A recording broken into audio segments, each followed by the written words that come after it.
One more day, one more sleep until the Cleveland Guardians season starts and Major League Baseball gets underway stateside. Before we get there, we have to talk about more Guardians rotation hype and questions from you. Questions on philosophy, minor leagues, trades, predictions, all coming up on today's Locked On Guardians. Tanner Bobby the Guardians, and you're listening to Locked On Guardians. You are Locked On Guardians, your daily podcast on the Cleveland Guardians. Part of the Locked On Podcast Network, your team every day. And one more day until we see Tanner Bybee make his first opening day start for the Guardians, the man of the 5-year, $48 million extension to stay in Cleveland. Before we get into all that, thank you and welcome on into today's Locked On Guardians. It's the favorite half hour of the day for us. We hope it is for you. But we're talking Cleveland Guardians baseball for the next half hour. And we're talking mailbag questions from you today. We'll talk a little about Guardians rotation hype that it's coming from the media too.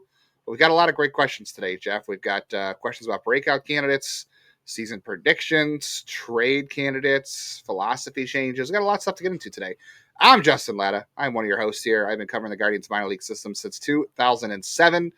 I'm at the News Herald and the Morning Journal, where you can get a copy of the season preview for the Guardians. I've got a couple articles in there. Next year in Cleveland.substack.com, where I'm writing about my top 43 Guardians prospects, and next year in Cleveland, and also Prospects Live.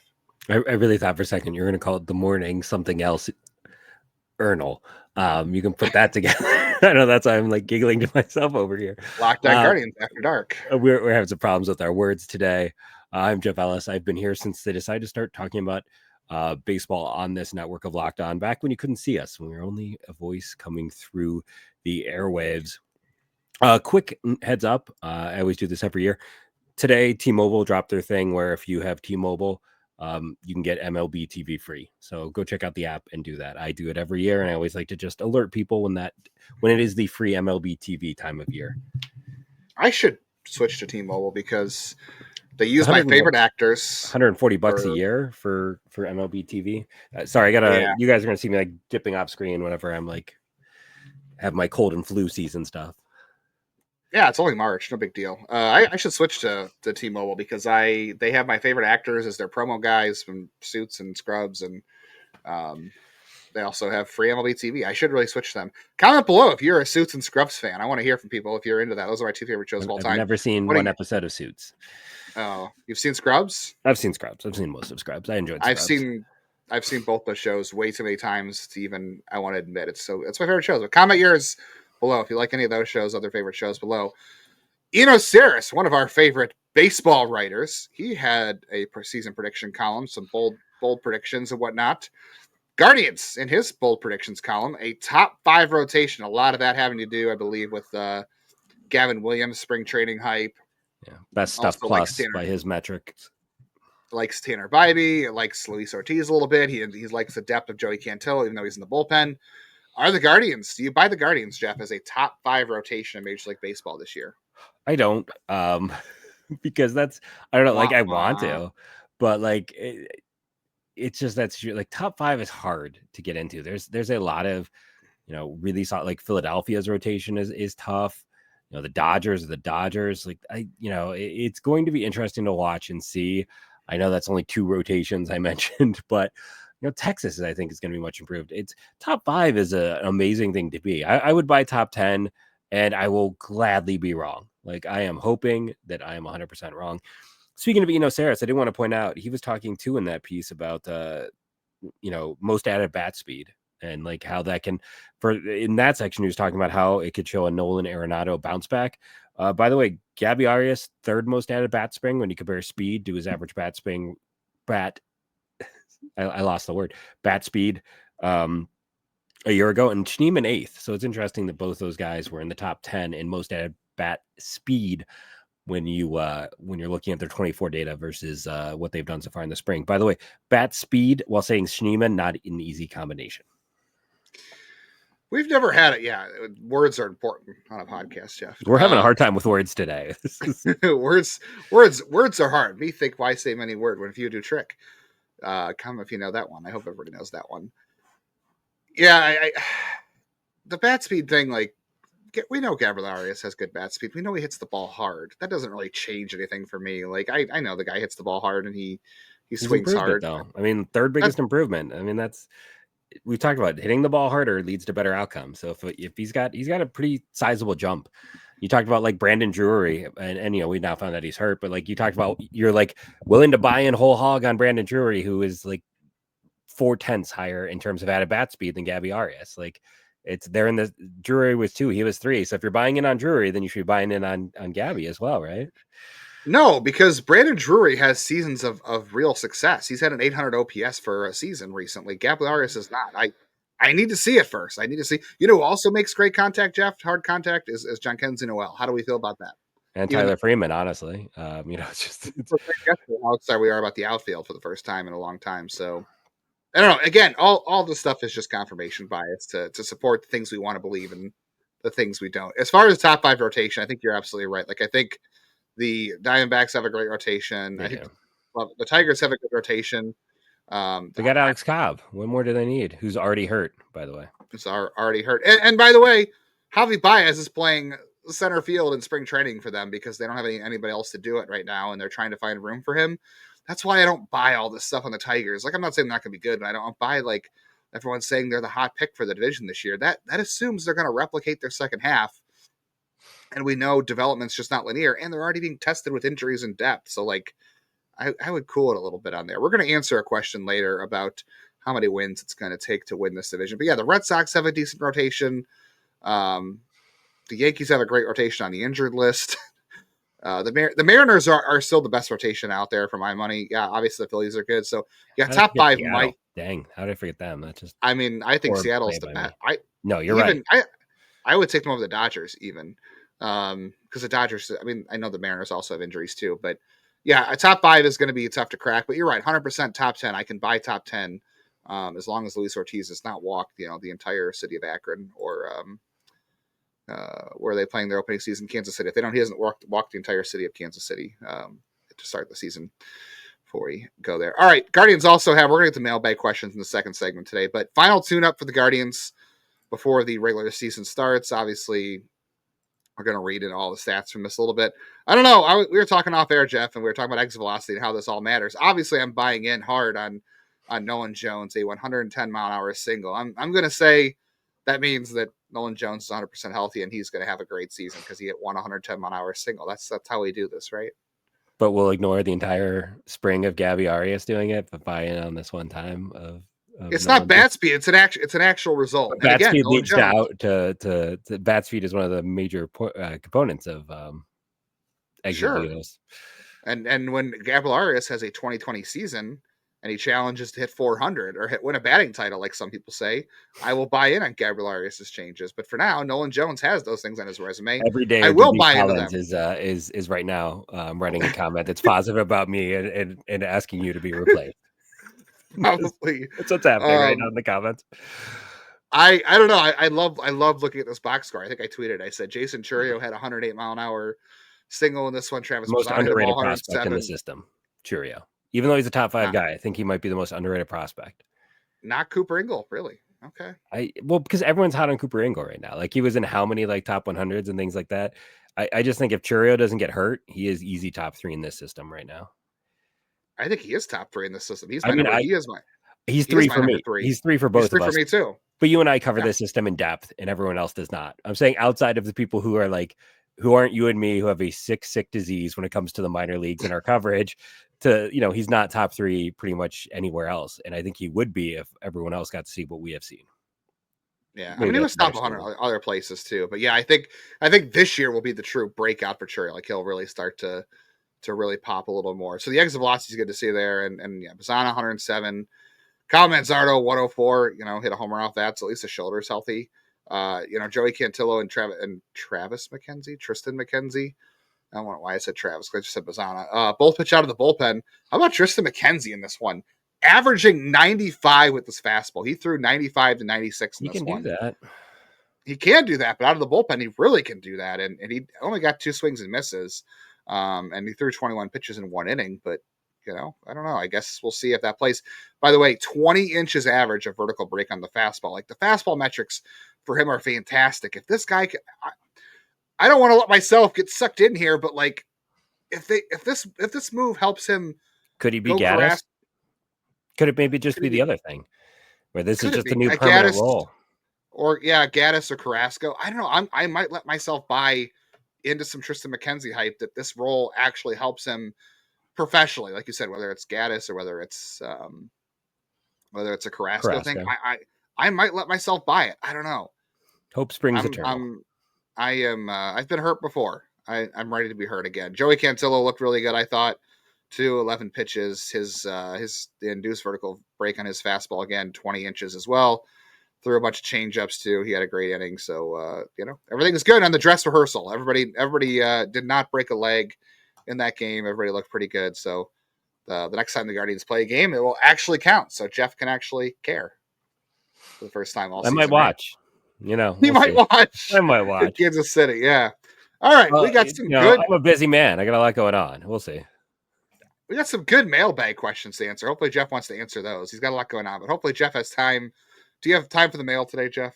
I don't. I've actually got to go. I got to do an ad, and then that's just it for me. Justin's going to take the rest of the solo. I'm going to go over here and play Suikoden 1 and 2 remastered. That's what I'm going to go do. I'm not going to watch Suits. All right. Yeah, we got some great mailbag questions. We got a question about assists this year, hitting philosophy changes, Terry Francona, Stephen Vogt changes, roster questions, trade questions, and we got some minor league questions too. So I'm really excited about these. We'll get into those next on today's Locked On Guardians. But first, who doesn't love a delicious snack? Looking for a snack that's both delicious and nutritious? Crackin do a good source of protein with Wonderful Pistachios. Wonderful Pistachios is one of the highest protein nuts. Every 1 ounce serving has 6 grams of protein, giving you over 10% of your daily value. Plus, they're packed with fiber and better for you unsaturated fats to help keep you feeling fuller longer. And that's the trick of it all, right? Like, you don't want those bad snacks. You don't want the snacks where you're just constantly snacking and shoving things in your mouth because it's not filling and it's not giving you anything positive. This way, you're getting full, so you snack less, and you're getting those proteins, which are great for you. Nuts are a great source of proteins, and pistachios are one of the highest protein nuts, if not the highest protein nut. Get snacking and get cracking with the snack that packs a protein punch. Visit wonderfulpistachios.com to learn more. I'm a nut, you're a nut, everybody's a nut. We're all nuts for pistachios. Thanks for being here with us today on the best half hour of our day, talking about the Cleveland Guardians, part of the Locked On Podcast Network, your team every day. If you want to get in on some fun bonus stuff for the show, this is bonus stuff, to be clear. We did ask our insiders for mailbag questions today. If you want to be part of the insiders group and ask us questions like this and have some access to some additional episodes, some additional written content, like my 90-page ebook on the Guardians minor league system that everybody gets access to for being an insider, sign up on your screen. It's joinsubtext.com/LockedOnGuardians. We'll be giving some observations from games this year, from the minor league games. I'm sure Jeff will have some draft observations to share as we go on too. So come hang out with us over there. We enjoy the conversations. Let's start with one conversation with our good friend David Y., who also has a great Facebook group, a Cleveland Guardians Facebook group on Facebook you can go visit, that I am enjoying the content on myself. This was not really a mailbag question, but I'm making it into one because it was a good research by David. He said over-under on 45 assists this year from the outfield, because the Guardians have 3 guys in the outfield, Jeff, that throw the ball pretty well. Yeah. Juan has a good arm. We know Lane Thomas is not the greatest. Jones might have the best arm in baseball. Yeah, it's a fantastic arm. I mean, Noel's got a great arm too. And honestly, Johnathan Rodriguez is on the opening day roster. We're pretty sure, almost 99.9% sure that the Guardians haven't announced it. But could be right up there with like one of the best arms in baseball. So yeah, we have a great outfield here that can throw some runners out. So David said over under 45 assists from the outfield this year. He said in 2023, combined between Stephen Kwan, Lane Thomas, and Nolan Jones, they were all healthy that year. They had 44 assists between them. So are you buying more than 45 assists from the Guardians outfield this year? Yeah. I mean, the one thing I'll say on Nolan Jones is he has the best arm and great speed, but he has some of the worst range, which is also the Lane Thomas issue. Like, again, runs well, good arm. They're very eerily similar outside of the fact that like Nolan Jones is a foot taller than him. But there's a lot of similarities, maybe a foot and a half, honestly. But there's a lot of similarities between those two guys in a lot of ways. Now they're the the best thing they do, is obviously the opposite ends of the platoon. They'd make a fantastic tandem as well. But yeah, I think you're looking at really good arms all across. It's just the only knock I can say is like, well, but maybe that helps with assists, is if your range isn't as good that you're coming up short on and have to gun guys down on the run. I'll take it, mostly because we know the Guardians collect a lot of fly ball pitchers, right? Tanner Bivey, fly ball pitcher. Gavin Williams, I don't know so much yet. Ortiz is more of a ground ball specialist. Ben Lively gets a lot of balls in the air, I think. Logan Allen, kind of the same thing. Even like guys like Hunter Gaddis, fly balls. Guardians are not afraid of fly ball pitchers because they assume most fly balls are going to be outs, and maybe these outfielders turn them into outs when they're hits. Yeah, like, so I statistically, balls in the air are better than balls on the ground. For bat, yeah, I mean balls in the air can be home runs, but balls in the air most likely outcomes, yeah, ground balls can find holes with eyes. So there you go. All right, let's get to John's question. Actually, John had a couple, and I really like these. So. John wanted to know, over the past year, the hitting velocity has changed from less overall contact oriented pitch selection and ball impact. What has this change been attributed to? That's a really good question. I don't know if I can really sit here and say we have an identity for the change here, but it's failure. It's 100% failure. It's the guys that have not worked out. It's the players they've gone for. It's the fact that it has not been as successful as they thought. There was. Before the contact revolution, it was the launch angle revolution, and before that, it was also like putting the ball. It's interesting because in between those two was a time where it was all about guys with high amounts of putting the ball in play, but specifically in play on the ground. And we've seen all of things evolve and change, and it didn't work. They went all in, and it didn't work. And they have a lot of players who have not, panned out from that approach, and or guys who have just not been able to get a regular job. So why have they gone away? Because it failed. Yeah, I mean, the definition of what insanity is doing the same thing over and over and expecting different results. I will say, too, some of the things they've tried to do with some of these guys they've taken, too, is increase bat speed. They've put guys, Stephen Kwan's, those guys through bat speed to increase that. So, I mean, not every guy's a Stephen Kwan. I really do feel like they hit such home runs with Lindor and Jose that they wanted to try to find more of those types, and that's why they went the way they did. Is like a 17-year-old kid was hitting bombs out of is it Florida, Safeco in Seattle? Arizona. No, yeah, he went to he it was T-Mobile Park. We thought he would be hitting. There was a good chance that Seattle would draft him. Like he went ahead and I heard about that day, and he was literally hitting balls out of the park as he said. He had a late birthday as a 17-year-old kid. Said they took Danny Holtzen, never drafted a Virginia pitcher. That's a mistake. But sorry, Aaron. Yeah, sorry, Aaron, 100%. But at the same time, it's like Lindor could do it all, and like Jose was a developmental success. But like those are guys who, yeah, they had the high contact, but they also had like every other tool in the tool bag. Maybe it was too much. That gave them too much expectation. But you also had like the Oscar Mercados not long, or in that same time, who were complete total utter failures with that approach. You had a lot of guys who had a high contact. The Freeman, he didn't set the world on fire. Like before they traded him, he was fine, but like they had a lot of guys be unsuccessful, and I think they just kind of realized diversity is important. Absolutely. Yeah, I think they did, like, failure definitely helped shape this.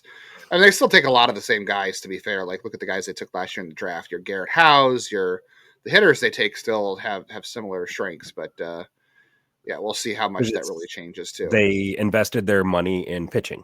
So when you take a Garrett Howe, he took slot on day 3. They took guys who were higher probability and cheaper signings and took more of the gamble with pitching in the past few years. We'll have to see if that continues. And a lot of it is like high contact guys. It's why they'll probably draft like Kyle Waller and Steve Milan this year. Like it's like they're still going to go for those guys.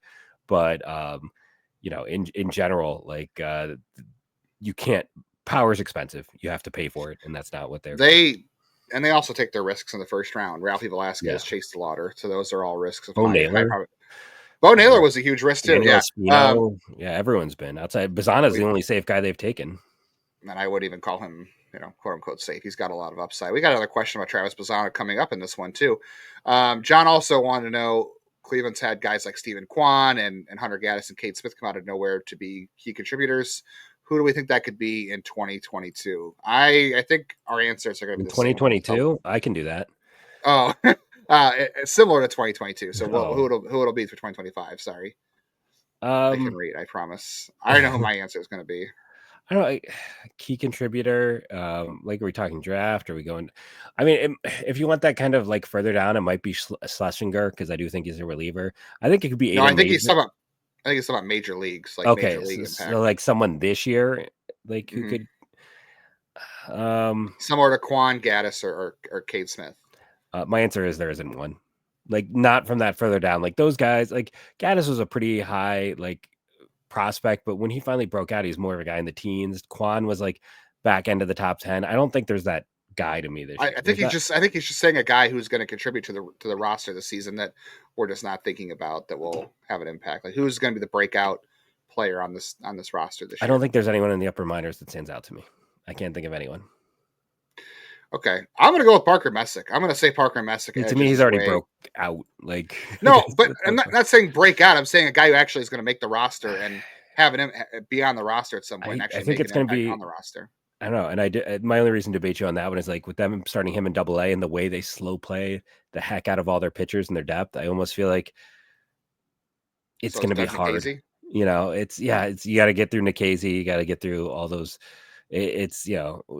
I could buy Nikhazy. Yeah, I don't know. I think this team isn't going to have a lot of off the beaten path production, and that's a good thing because they've kind of gone out of their way to build the roster pitching and hitting wise. So you don't need those guys. You don't need to. Maybe it'll be Johnathan Rodriguez. Maybe that's who it'll be. The projections love him. They do. So could be Johnathan Rodriguez. We have a bunch of Johnathan Rodriguez questions coming up. We've got more philosophy questions. We've got minor league questions. We got trade questions. I'm already ready for the trade deadline. Let's get into that next on Locked On Guardians. Apps. We all love to have apps everywhere. We're paying for every streaming service. We're paying for every content service. You've probably checked your bank account like I have and been like, oh, where's all my money going this month? We have dining out. We have online shopping, entertainment. You lose track very fast. Monarch Money comes in and they are your personal CFO. They give you full visibility and control over your finance. That's an important thing this day, I promise. Monarch Money is not just your normal budgeting app. It is a complete financial command center. So you can track all your accounts, investment spending in one place. Stop managing money. Start building your wealth. All in one convenience. You don't have to use multiple apps. I know in the past I've used multiple apps for banking, for different things I was checking, trying to track spending. Monarch Money does give you that all-in-one app to do everything: checking finance, tracking spending, long-term goals with your partner, and tracking all the accounts you have together, staying on the same page, no fights about money. Take control of your finances with Monarch Money. Use our code LOCKEDONMLB to get 50% off your first year at monarchmoney.com. That's monarchmoney.com. Code LOCKEDONMLB for half off your first year. Get even more savings and get the supplies you need from the site with the skilled traders. That is Supply House. Supply House has stuff for plumbing, HVAC, electrical work. Supply House is the reliable way to get your products online. They have a really easy to use website. It's got a lot of helpful resources, all the latest product info to help you get the job done right. So they have a complete inventory of over 200,000 parts from 400 of the top brands that you know. You'll find exactly what you need, and it gets delivered fast from coast to coast. If you need help with an order, Supply House does offer expert support and industry-leading service. You're always going to be able to talk to a real person whenever I'm ordering something for big jobs like that. That's really important. Trade pros who want an extra edge, they have a free Trade Master program that offers exclusive perks like a dedicated phone line, free shipping, and discounts on every order. Thousands of skilled professionals are already taking advantage, and now it is your turn. Join the Trade Master program today at supplyhouse.com/TM. Start ordering plumbing, HVAC, and electrical supplies with just a few clicks. Plus, if you use our promo code SH5, you're going to get 5% off your first order. That's supplyhouse.com. Let's keep on with the mailbag on today's Locked On Guardians. Another philosophy question comes from Andrew. He wanted to know about thoughts on the Guardians team philosophy changing since Terry Francona left. Seems like maybe some of the moves they've made, he doesn't think they would have made with Terry Francona here. I will say I don't think a whole lot's changed. I don't know if I really feel like there's not been a whole lot of difference between I just think the Guardians continue to go younger. I think there's you don't have the Ahmed Rosarios. You don't have some of the veteran players in the way. that Terry had that he could play over young players here. It's just a different roster, I think, that Vogt has had to play. And I think that's a lot to do with the front office, not necessarily Terry Francona. I do remember there have been instances. I remember a story. I don't know how many years it's been now, but there was a story that Terry Francona supposedly wanted Bobby Bradley on the roster at one point, and the front office was like, kind of like, well, we're going to wait a little bit longer. So there have been cases where Terry Francona did try to fight for the younger player to be up, and the front office was kind of in a different direction back then. So it may seem like Terry Francona always wanted to play the veterans, but I also think some of that had to do with the roster he was given and trying to work out different philosophies. So I don't really know if I believe there's a whole lot of changes out there. I think it just depends on who's on the roster. The area I do think it's changed to a degree is, we've seen him be a little more flexible in the way the lineup is constructed, and we don't see as much of, like your same guys hitting the same spots.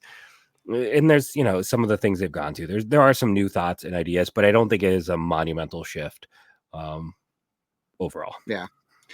Carl asks, how many wins do you think it will take to win the AL Central? He's got a couple more questions that we'll answer, but let's start with how many wins does it take to win the AL Central? So last year, the Guardians won 92 games to win the Central by 6.5.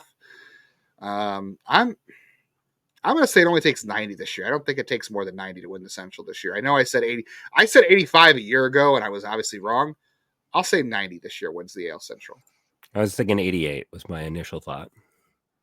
The Twins will get hurt. They already have injuries.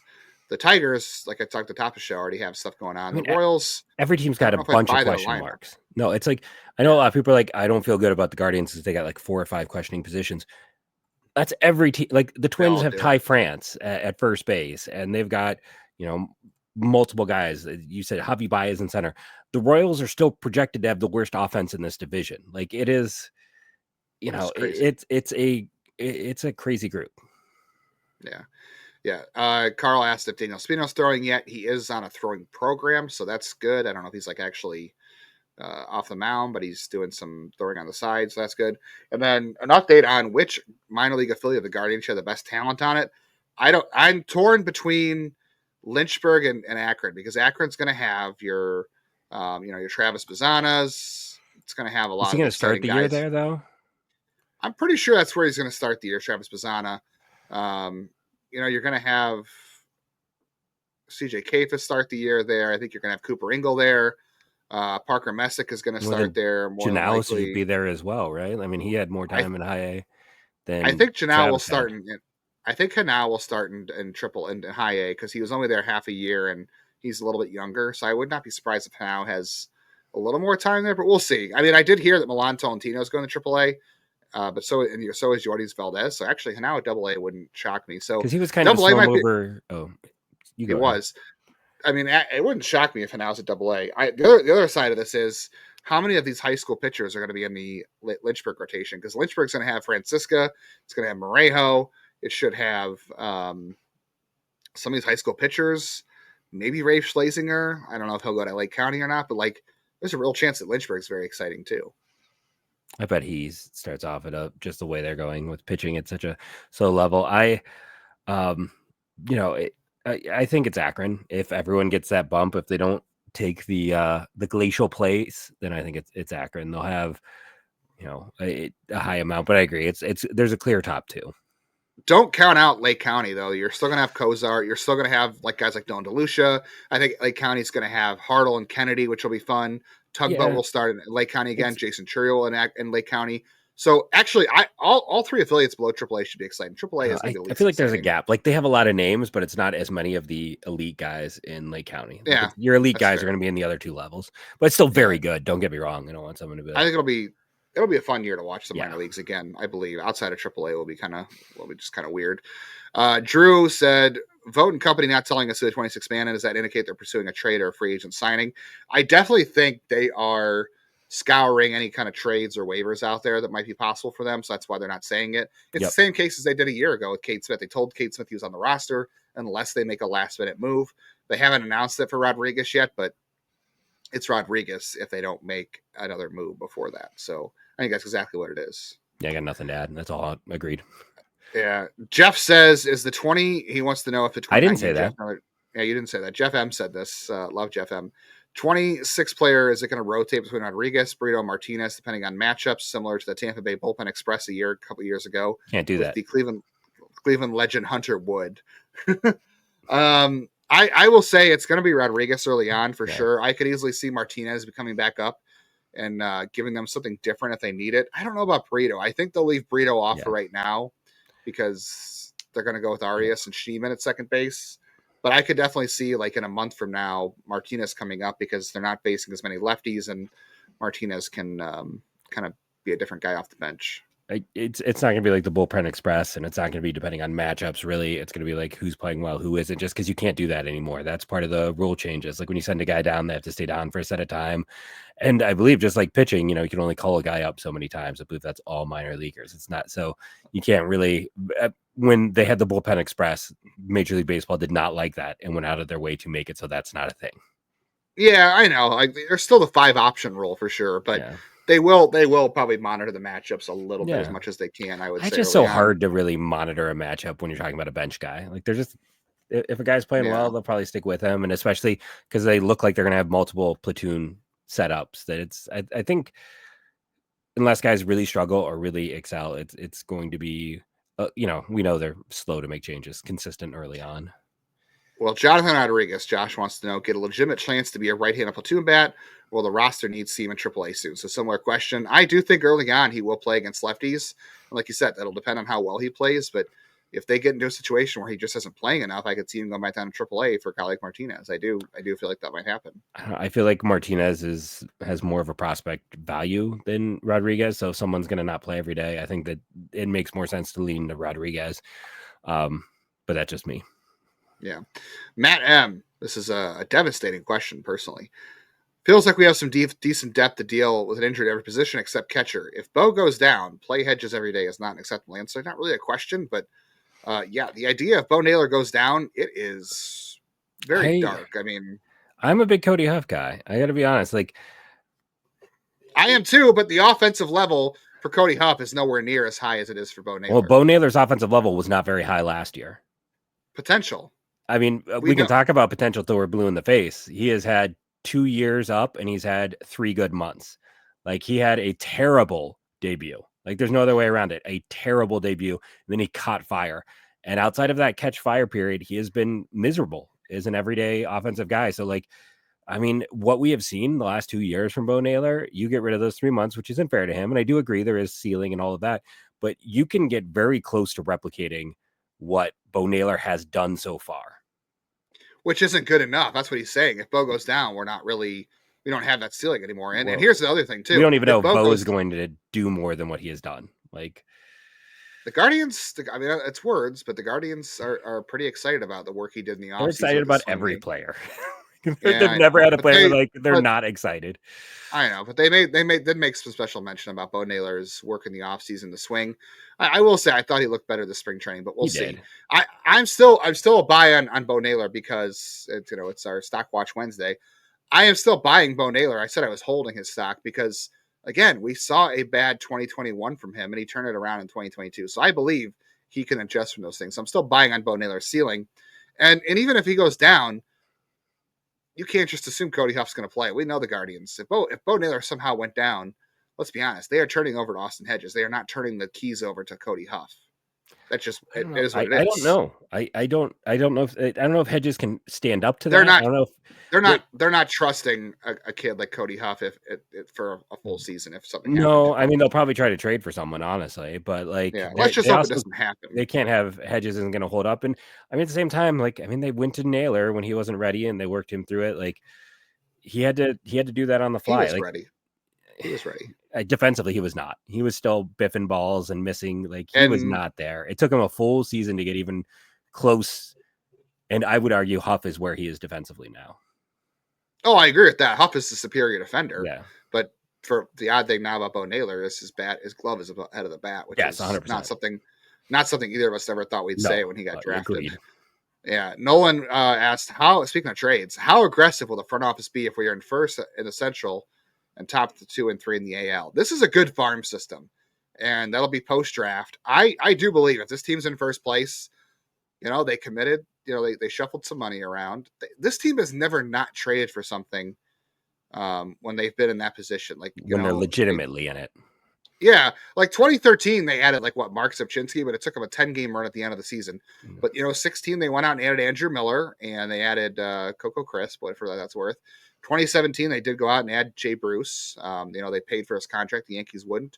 2018, I know it was a little bit different, but it was Josh Donaldson. They also bring back Joe Smith in 17. There's that. Last year they went out and. Did they make a trade last year? They didn't make a trade last year. Lane Thomas and Alex Cobb and Alex Cobb, yeah. 2022. Okay, 2022 they did not make a trade. They sold off, but they were paper tigers. Like we knew they were paper lions, or they anyone following. No, 2022. I'm sorry, 2022. Didn't they? I guess they stood pat. They didn't add anybody. In 23, that's something they didn't do.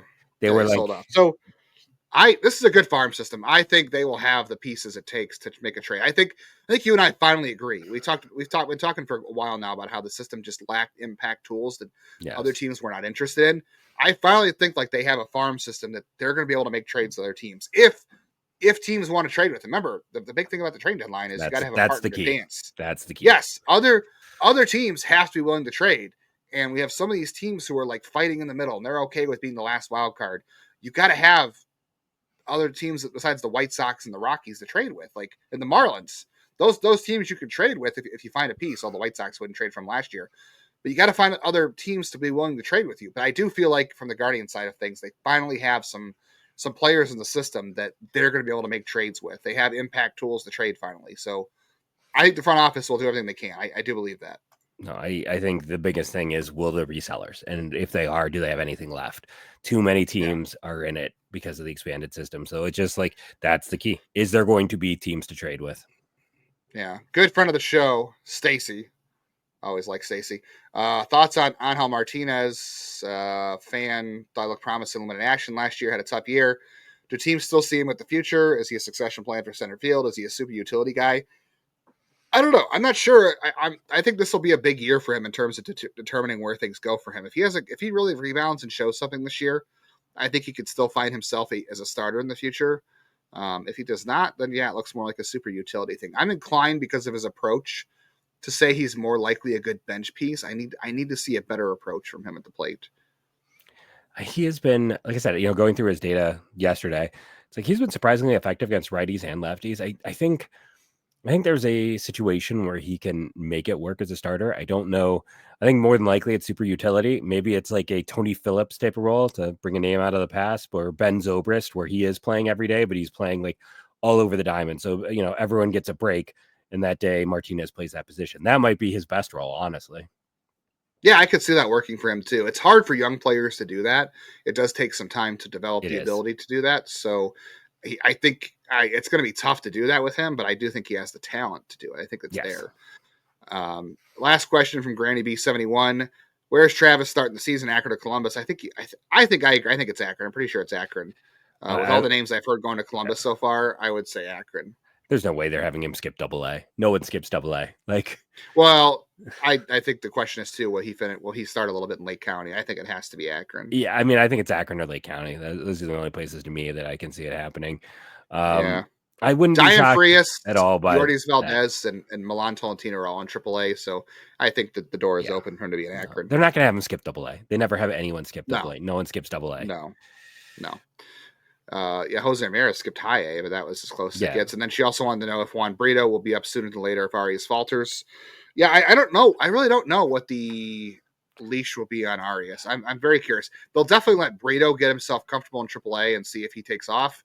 And if Brito plays great and Arias is not, I could see the switch, because they've made fast switches in the past. Remember, Bobby Bradley Zimmer, Yu Chang were all here in 2022. They were all gone very quickly. So I would not be shocked if Arias has a short leash. But that's going to depend on Brito being good in AAA first. It depends a lot on Brito. I would not be shocked if, like we talked about, hey, they're in first at the deadline, if they end up trading for a second baseman. And I say that because I think the big issue here with Brito is still the bad defense. As much as Brandon Lau. I mean, well, so he can be hurt. Like, I mean, no trade for him if he's not healthy. But I know. I mean, guy. that guy gets hurt. I mean, I like him as well, but like, I just think the bad defense is always what's going to hold, because I think they value the defensive position there, and it's like he's got to hit well enough to overcome that, and I think that is what kind of holds him back in terms of the position, because no matter what you read, he's a below average defender. Yeah, the bat has to carry the profile. It's tough. So, but luckily he is a good hitter. We think he's a good hitter. All right. Thank you for all your mailbag questions. Could not appreciate them more. You guys are awesome. We have the best community. I always say that. And it's our favorite half hour of the day because of all of you. Make sure you're subscribing. Make sure you're leaving us a review. We could use a new Apple Podcast review or some kind of review. We appreciate all of your comments. Yeah, it's been over a month. And we appreciate all your comments. Positive. We love that. Make sure you're checking out the Insider program. See if you want to be a part of that. And you can email the show anytime at loguardianshow@gmail.com. The next time we talk to you, the Guardians season will be here. It'll be game 1 of 162. We're excited. Tomorrow's show, season preview and predictions. How dumb can Jeff and I look? Pretty dumb, but we're going to find out, and you're going to get a chance to hold us accountable for it, whatever that's worth.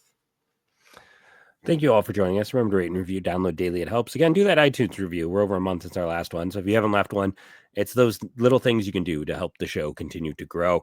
We appreciate all of our everydayers. Thank you for all the comments. We're glad you enjoyed yesterday's show so much, and go Guardians.